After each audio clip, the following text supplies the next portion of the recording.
In the last section, we learned about the differences between whole group interventions and individual interventions.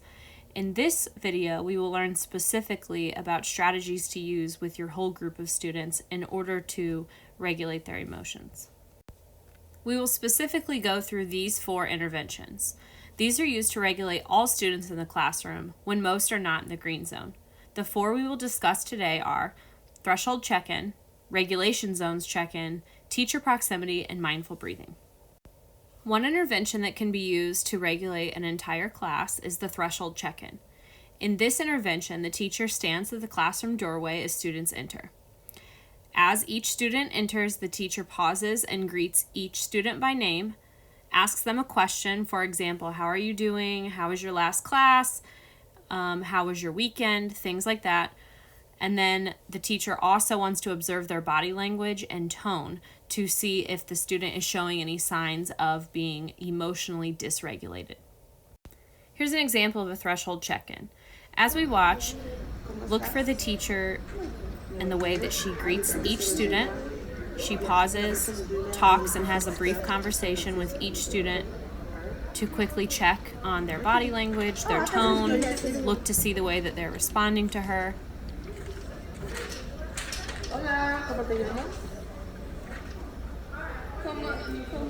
With this brief check-in, she can see if the students are exhibiting any behaviors or any sort of emotional dysregulation.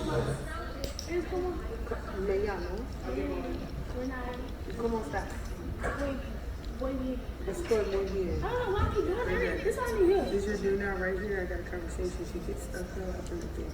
Okay. All right, when you get that stuff done, This intervention is a really great way to get a quick pulse of your classroom and of your students as they come into the room. Another whole class intervention that can be used to quickly check the pulse of the students is the zones of regulation check-in. In this one, you can include a question on your daily do now asking students to identify which zone they're in. As you walk around and monitor student responses, be sure to take note of students that might identify themselves as not being in the green zone. Then from here, you can decide if you want to use some of the other interventions that we're going to go through in a minute. Things like mindful breathing, or maybe even an individual intervention. Teacher proximity is another great way to identify multiple students and have that quick check-in with them. If you notice that there's a few students that have identified that they are not in the green zone, this is a great time to use teacher proximity. In this case, you'll just walk around while the students are working, for example, on their do now.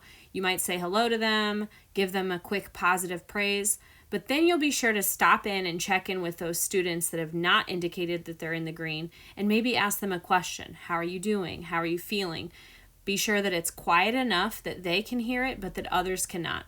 This allows for a personal check-in without really drawing individual attention to that student who may not want that attention in that time.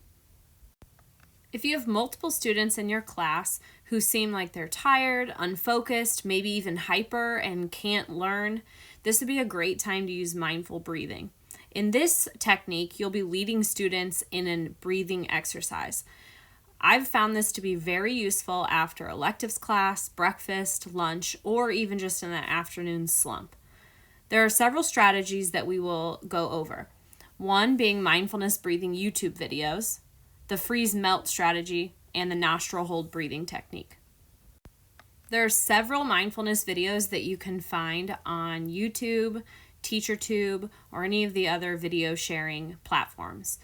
In this case, you would just play the video for the entire class and then model for students that either the instructions that are within the video, or if it's just a video that has quiet music or some type of a relaxing sound, you would model the breathing for the students, breathing in through your nostrils, holding the breath, and then exhaling through the mouth.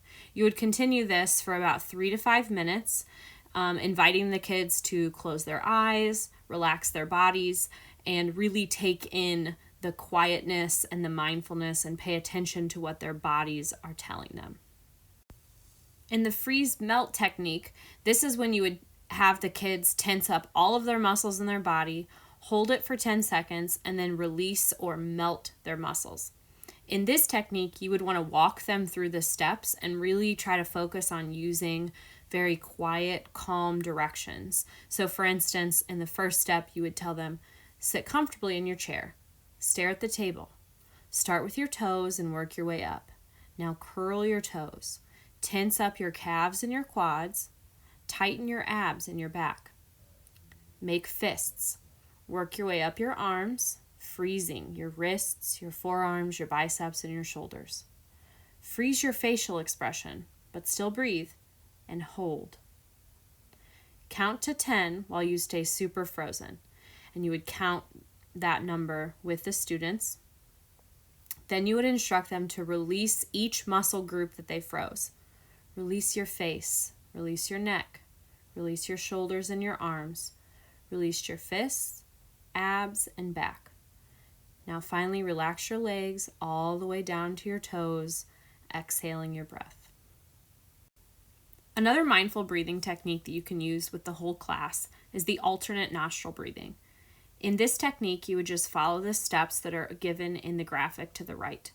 So basically, you're just closing one nostril with your thumb, breathing in, and then closing the other one, breathing out. So just follow the steps, and you would model for the students how to do this. You would continue this for around 2 minutes, repeating 6 to 8 times. If you feel like the students need more, then of course you could continue. So with this, you've seen ways to check in with multiple students. You've seen ways to, once you have checked in and identified students that need regulation, to calm the entire class at once. Which interventions do you plan to use? Be sure to continue in your workbook and answer the reflection questions along with the application questions. Then in our next section, we'll be learning more about individual interventions and how you can help individual students regulate themselves.